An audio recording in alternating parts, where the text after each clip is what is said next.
I'm Andy Pouncey, and this is my Elmwood.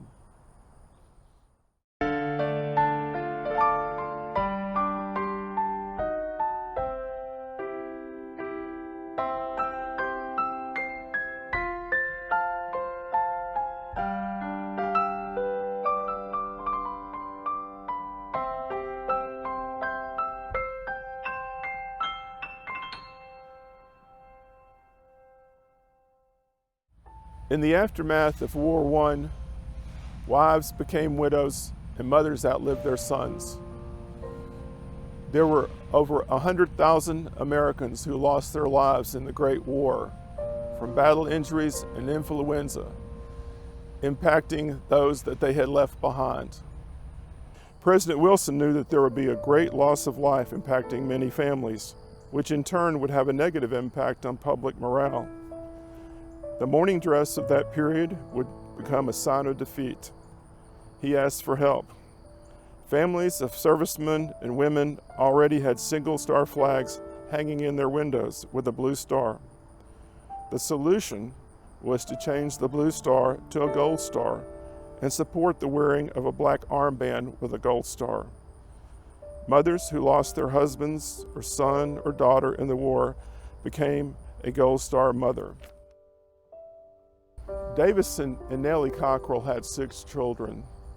Frank T. Cockrell was born in 1896. By 1918, he was 22 years old. He would serve in the 166th Ambulance Company, 117th Sanitary Train 42nd Division. The 42nd Division was the first National Guard division to go overseas. The 166th Ambulance Company provided an ambulance company section, a field hospital, 8 camp infirmaries, and a division medical supply unit. Frank was killed March 3, 1918, along with 8 other Memphians. They were buried in a temporary cemetery near Moyen, France. At the time, there were 2,400 temporary cemeteries for American dead. Later on, the American Battlefield Monuments Commission would be established in 1923, and 8 permanent cemeteries, which you find today, are where they're buried. He is buried today in Section D at the Meuse-Argonne Cemetery. The cemetery is the largest European cemetery that holds American soldiers, all of World War I. There are 14,246 Americans there, and 954 on the wall of the missing. After the war, 70% of our servicemen were brought back home. 30% were interred in cemeteries in France. Newton Baker, Secretary of War, asked each family what they chose. Nellie chose to have Frank stay in France, along with his fellow comrades. Through the 20s, the Gold Star mothers lobbied to go abroad to see their sons and daughters, husbands. And in March of 1929, congressional legislation approved the funding of $5 million to make this happen. This equated to $840 per soldier. Nellie received an invitation to go abroad, and she accepted. In 1930, 11,440 mothers were entitled to go abroad. By the end of the pilgrimage, in 1933, 6,993 mothers had made that trip. After she accepted, they sent her a letter which provided also with 2 passports. She had a passport like you and I. She also had a Gold Star mother's passport. They let her know what she needed as far as clothing. These trips were taken between May and September for the better weather. She was also told that she could take 2 pieces of luggage that totaled 100 pounds, as well as her reservations at her hotels, also on the train and on the ship. Nellie left Memphis by train and moved on to New York, where she rested for 2 days. Thereupon, she got on the ship and was taken over to Cherbourg, France. The trip on the ocean lasted 10 days. She would spend 15 days in France and then have 10 more days on return, totaling about a month.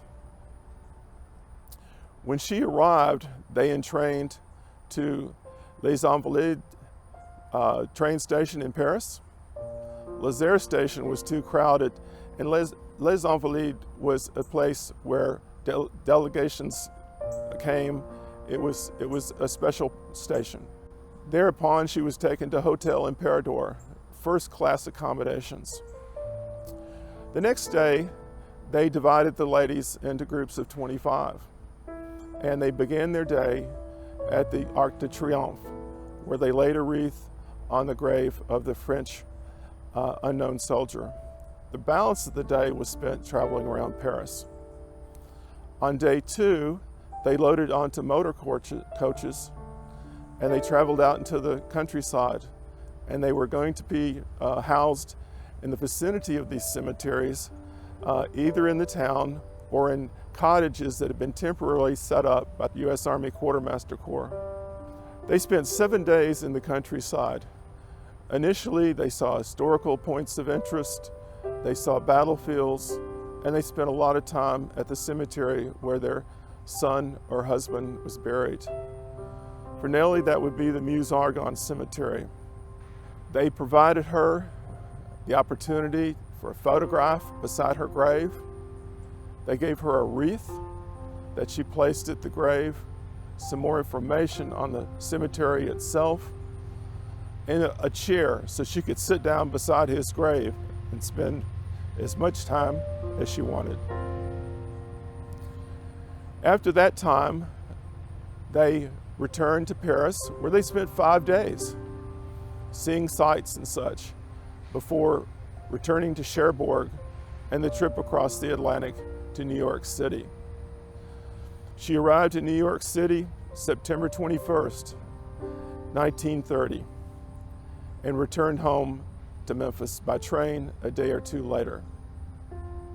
This is the story of Nellie Cockrell, a Gold Star mother. Always remember the military servicemen and their families.